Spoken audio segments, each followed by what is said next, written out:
Oi, pessoal, tudo bem? Sejam todos bem-vindos. Eu sou a Aline. Hoje nós vamos conversar sobre um livro que é um queridinho da minha vida desde a adolescência. Assim, eu amo esse livro faz muito tempo, que é O Nome da Rosa, do Humberto Eco. Bora lá?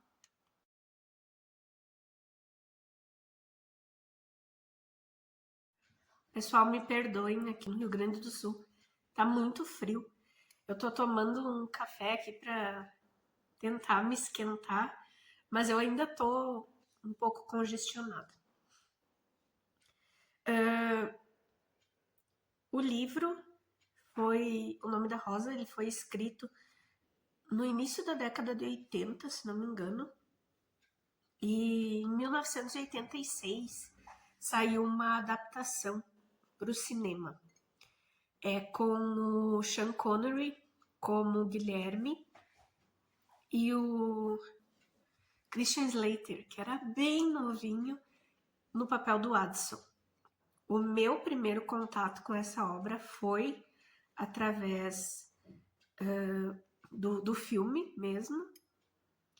E eu lembro que eu fiquei apaixonada, assim. Eu ficava pensando, meu Deus, como é que num mosteiro, né, pode acontecer tanta coisa, assim, numa abadia.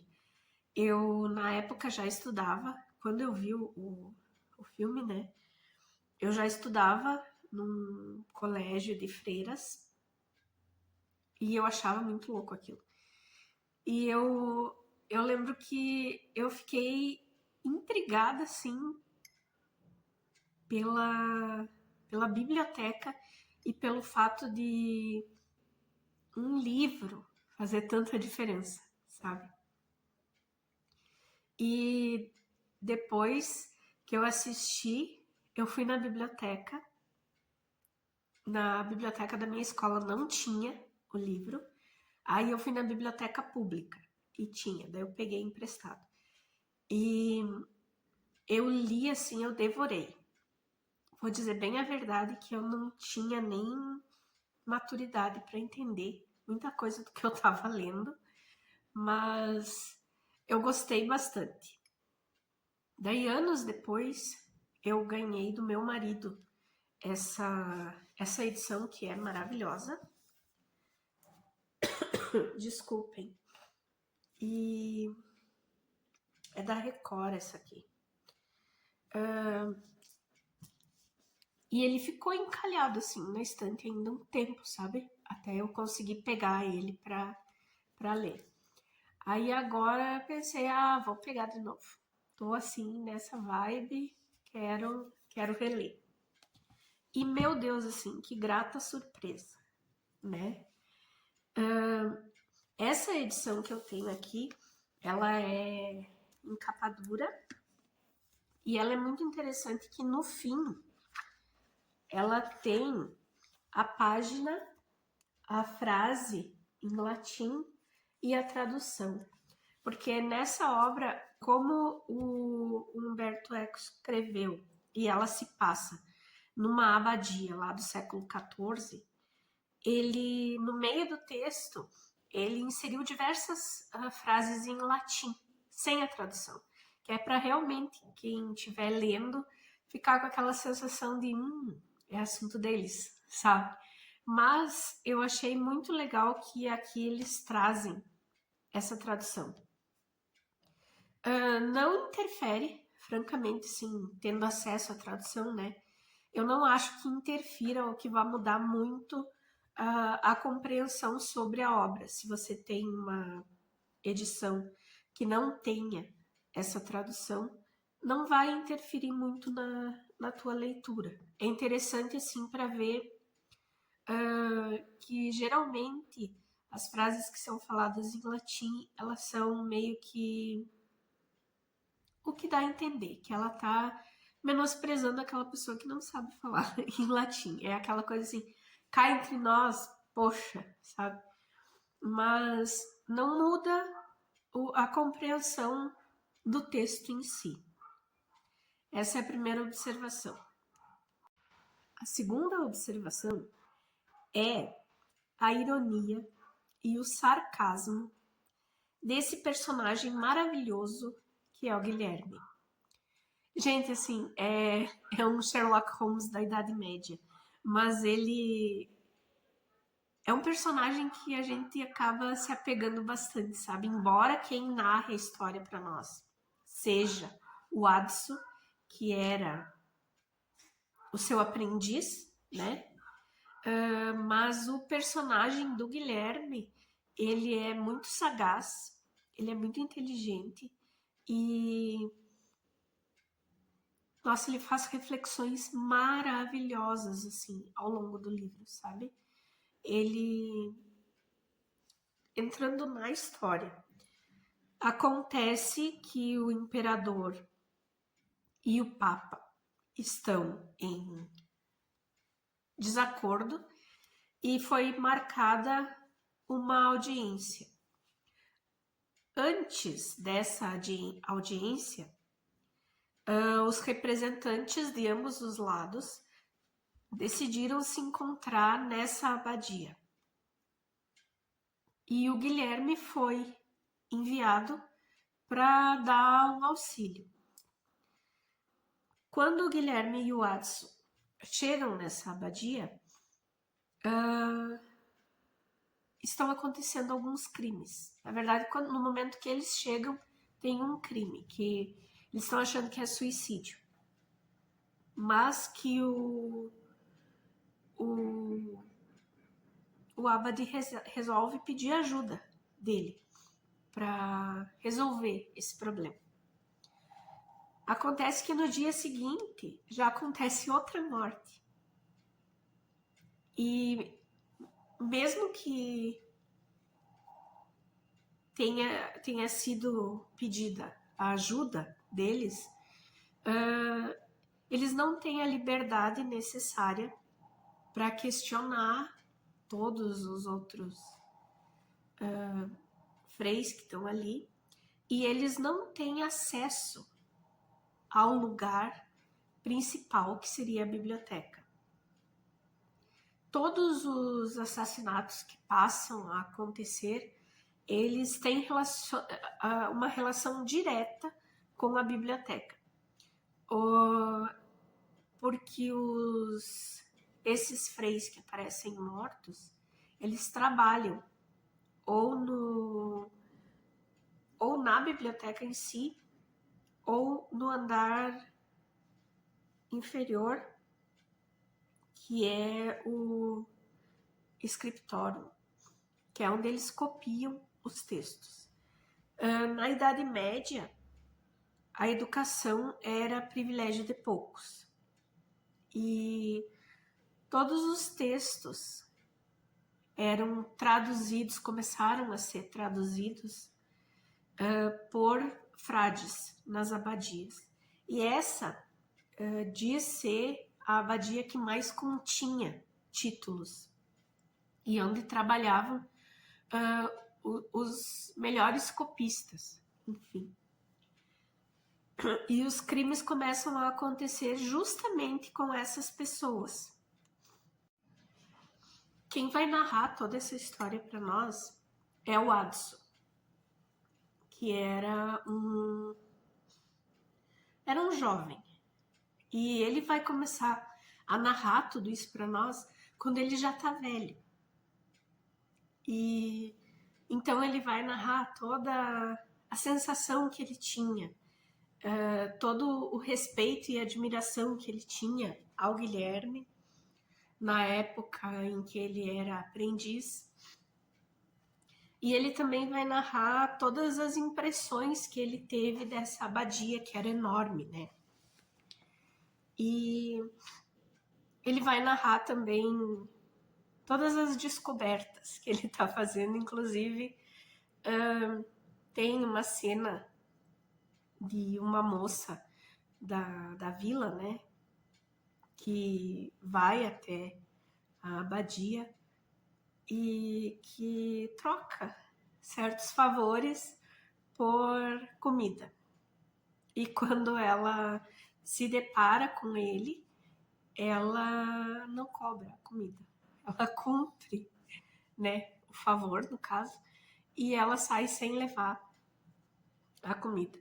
E essa experiência vai pesando nele, assim, por um tempo. Até porque uma das partes que vinha para esse diálogo é um padre que trabalhou com o Guilherme durante um período, se conheciam, porque ele é um inquisitor. Então, ele vem e eles estão no auge da caça às bruxas, né? E ele pega um dos frades ali que era deformado, que era uma figura ímpar naquela abadia,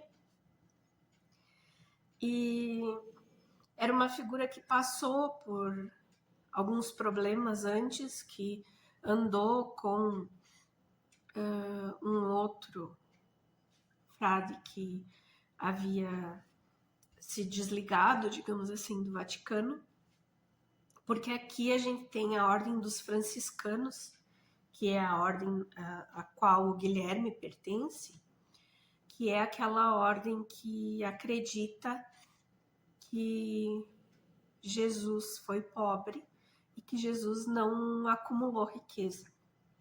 Então, os franciscanos, eles estão naquela rixa, querendo que a igreja seja mais fiel ao testemunho de Cristo e dos seus discípulos. Enquanto a igreja católica apostólica romana, o papado, está no auge. E assim, além da riqueza da abadia mesmo, eles falam de todas as riquezas que o Vaticano já tem.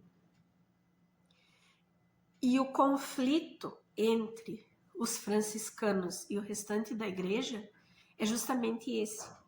A igreja cresceu muito, a igreja católica apostólica romana, ela cresceu muito, ela tem um domínio e um poder de barganha muito grande e ela enriqueceu demais. E os franciscanos acham que a única forma de voltar à missão principal da igreja seria o abrir mão dessa riqueza.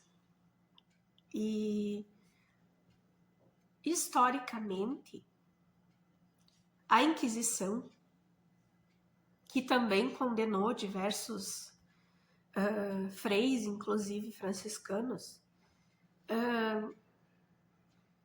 ela teve essa veia muito forte de ficar com a riqueza dos assim considerados hereges, né? Isso é fato. E aqui, quando entra nessa discussão, a gente vê que tanto o lado do imperador quanto o lado do papa, nenhum quer abrir mão dessa riqueza. E os franciscanos realmente eles estão ali no meio, sabe? E quando chega esse outro frei, que é o Bernardo de Guy, se não me engano o nome, ele traz esse lado inquisitorial da igreja muito forte. E ele tá caçando bruxa. Até onde não tiver, ele tá caçando.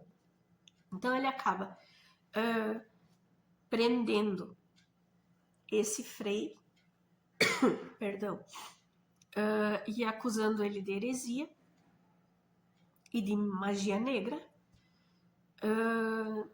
Ele acaba prendendo essa moça que entrava na abadia para conseguir comida, porque vamos pensar assim, existe um povoado que se alimenta com o mínimo possível, que tem como renda o mínimo possível.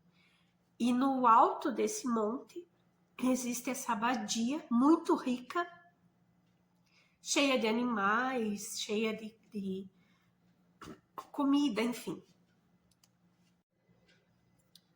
E os aldeões acabavam se virando como dava, né? E a fonte mais próxima que eles tinham para arrumar comida ou qualquer coisa era ali.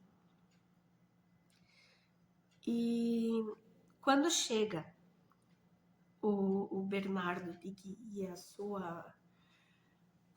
a caravana, surgem diálogos maravilhosos nesse livro. Assim, tem coisas incríveis. Eu fiquei encantada de ver, assim, a capacidade do Humberto Eco de, no meio de uma história tão tensa, sabe? Com tanta coisa acontecendo, ele fazer a gente dar risada. Tem um momento aqui que as duas caravanas já estão na abadia, né? E elas se encontram e elas começam a debater, cada um defendendo o seu lado da história. E tem uma parte aqui que, sério, eu ria sozinha. Que um dos frades está dizendo que não tem culpa se o livro que ele escreveu era um livro bom e que muitas pessoas leram. E o outro frade dizendo que não, que ele tinha escrito especulações e heresias e por isso que tinha feito tanto sucesso. E daí eles começam a se largar uns xingamentos assim que, meu Deus. Daí eles estavam falando, nessa parte que eles estavam falando justamente sobre a questão de Cristo ter sido pobre ou ter sido, né, enfim. E disse assim, olhe que estás comparando Cristo a um cavalo.